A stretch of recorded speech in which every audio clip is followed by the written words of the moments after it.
Welcome to the channel. In today's video we're going to be doing a 2-inch leveling kit on this 2004 F-150. This is how the truck looks prior to the 2-inch lift. We're going to be using a rough country strut assembly. The vehicle is in need of shocks anyway, so we figure why not just go ahead and do a 2-inch lift. It'll help it go through the snow a little bit better, give it a little bit more clearance for deep snow, which is what we're using this truck for. So anyway, we'll go ahead and get this installed. We'll take you guys along and we'll do a review on the rough country 2-inch lift. Alright, so here's a look at the shocks we're putting on. Like I said, rough country 2-inch lift. They are made in China, but they look to be pretty well made nowadays. Things made in China aren't necessarily bad, but they are made in China. Pretty good, high quality. Powder coat on the springs look pretty good. So packaging was nice. So this is how they look in the box, and we'll go ahead and get these installed. Alright, so I got the driver's side out and it went pretty smooth. I'll show you guys how I did it. But looking at the shocks, you can tell that the new one is a bit taller. I thought it'd be significantly taller because, as you see, the spring here is pretty worn out. Is it broken? Yeah, it is broken, but right at the bottom there, you can see it's broken. I don't think it had too much effect on the actual ride height. Just the ride quality was pretty bad. But we'll see how she sits with the new ones on. But let me show you guys exactly how I did this. Now, according to the instructions, they want you to remove the drive axle, which I did not do. Removing the shock without removing the drive axle will rub against your boot a little bit, but the boot is pretty pliable. It's pretty resilient, so it's not that fragile. There's enough give to get it past without causing any damage. If you're really worried about it, if you're doing this, then you can put a little bit of grease on the outside of the boot to kind of help, get past the axle. But other than that, I don't think that it is really required to remove the axle unless you're really worried about it. But save a little time. I wouldn't worry too much about removing the axle.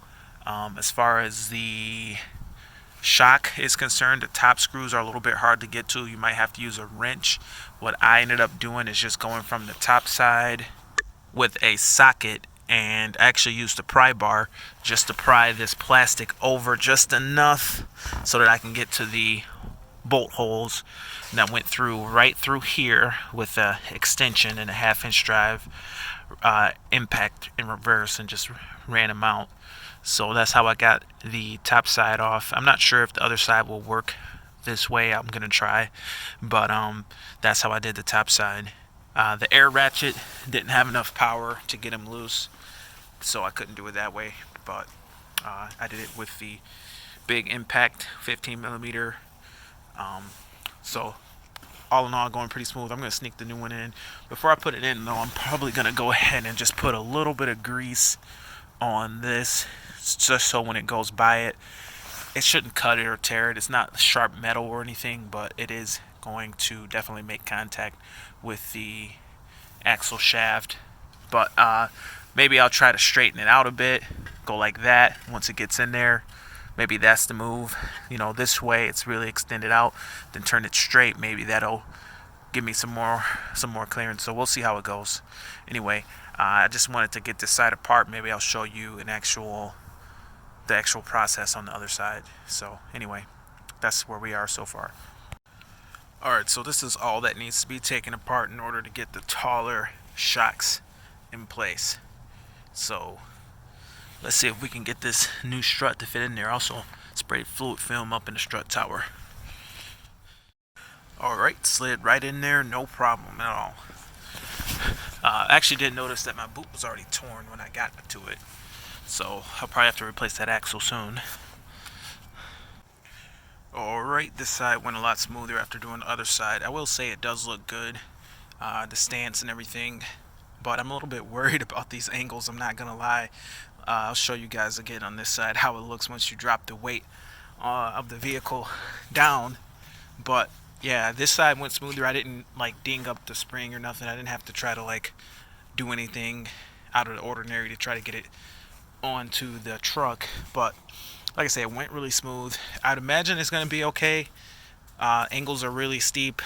I don't like how far it drops. It seems like it will put a lot of pressure on your tie rod ends and your rack and pinion, because it just shoves everything down far, and I'm pretty sure it's going to screw out or screw up the alignment pretty bad.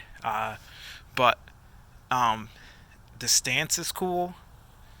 I guess we'll see how it goes. But yeah, pretty interesting to see this, and I've never done this before. It's a 2-inch lift. I wouldn't do it to a new vehicle or anything that you really care about the ride quality. I'm not sure how this thing's gonna ride, but I'll let you guys know. But I think everything's tight. Like I said, this side went no problem once you've kind of done it. The other side, I just was under the impression that doing this would be as easy as doing a normal strut, like not a raise, not a 2-inch raise. When you start getting into the lifted struts and the spacers that go up in there, you gotta really take it apart. Like the manual says, they want you to take everything apart all the way. Whereas if you're gonna go with the OEM stuff, you can just slide those out just by popping off the tie rod. But I'm gonna show you guys how it looks when you lower it. As soon as you lower this jack, I actually gotta pause this for a second. I need 2 hands to loosen it. Alright, so when you lower this jack, look at the angles here. It just goes down further and further and further and further and further. It just keeps going and going and going, and it's like your tie rod ends are crying. You're so low that your boots are this boot's already torn, but your boots are touching your lower control arm. So if you were ever up on the lift, you couldn't spin the front wheels because you're gonna rip your boots right off. So it's definitely not recommended. I mean, 2 inches is just too much. Maybe 1 inch would be okay, but this is a 2-inch lift, and I called to make sure I even had the right parts. Just seeing how steep those angles were. I mean, you're literally touching. Your spring is touching your control arm right there. This is with the weight of the vehicle off. Now, when you put the weight on it, it gets, okay. You're not touching anything, whatever. But what about when you hit a bump, and what about the rebound back up? And they did say that it would settle down a little bit, so hopefully it settled down a little bit. Hopefully that's true. But the angles are steep, man. I mean, it looks cool. This is with the side. I need to lower the other side, but I mean, it looks lifted. It really does. Maybe a little, like it's got a little front end rake now. But man, I probably should have just kind of wish I would have just went with the OEM shocks, just because, or OEM style shocks, just because, man. Ooh, these suspension angles are pretty dramatic. I've never done this before. We'll see how it drives. Anyway, let me get the tires on and we'll go for a drive. Alright guys, driving the truck now with the 2-inch lift. Feels pretty good. Feels like it's just a little bit more heavy duty. It doesn't feel bad or anything. There's no issues. So, I mean, it seems like a pretty good product. It's not the best thing for the longevity of your vehicle, that's for sure, but it definitely makes it look a lot better. Drives okay. There's some other loose components in the front end that need to be addressed. I think there's a loose ball joint or something like that, but there is a little bit, there's still a little bit of noise. There's nothing really that you can feel or anything. The alignment still seems decent enough. It seems kind of like the same, but we kind of went from totally flattened out on the suspension to totally lifted. So the angles aren't great, particularly when you lift the vehicle up off the ground. You can't spin the wheels because your axle shafts are pretty much touching the control arms. But I called Rough Country, and they said that because it's new springs, they are going to settle over the next couple of days or weeks or whatever. So hopefully that's true. We'll see what happens with that. But the install wasn't too bad once I figured out that, you know, you kind of had to just really follow the instructions, because, you know, you can kind of get away with a standard install of a standard shock. All you got to do is kind of loosen up your tie rod, turn your knuckle, and you're good. Or remove your tie rod, you know, spin everything out the way, you can pop that shock out of there.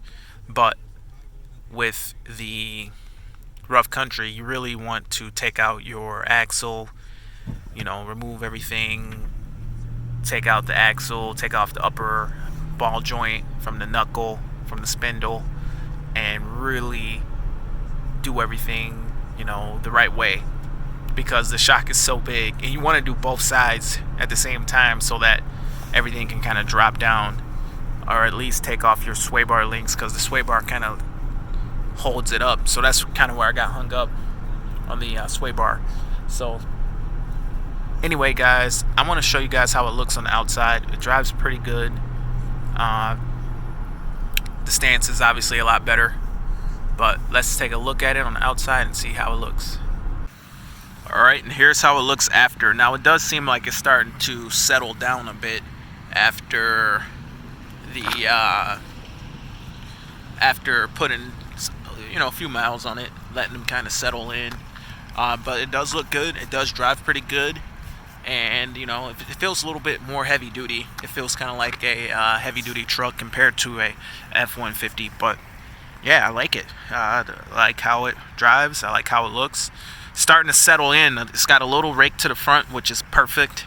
You know, at first, when it was first installed, it was sitting like higher in the front, but now it's starting to settle in and kind of look like a stock truck. You know, in 04, I think they would have looked a lot smaller, but this is how a stock truck would kind of look nowadays, with a slight rake to the front. But yeah, everything went good, particularly on the passenger side. I fluid filmed around in the strut towers, which looks nice, and this side went along a lot better. On the other side, I dinged up the spring trying to put it in, because it wasn't fully released quite enough. You really look in there, you can see that I dinged the spring up a little bit. No big deal. I don't really think you can see it, but pretty good, pretty happy. But tell me what you think. Comment below. Have you guys used anything like this? I think it's a good system. Now that it's starting to have weight on it and it's starting to settle down, I think it's going to be just right. So anyway, comment below. Thank you for watching, and have a great day. Bye.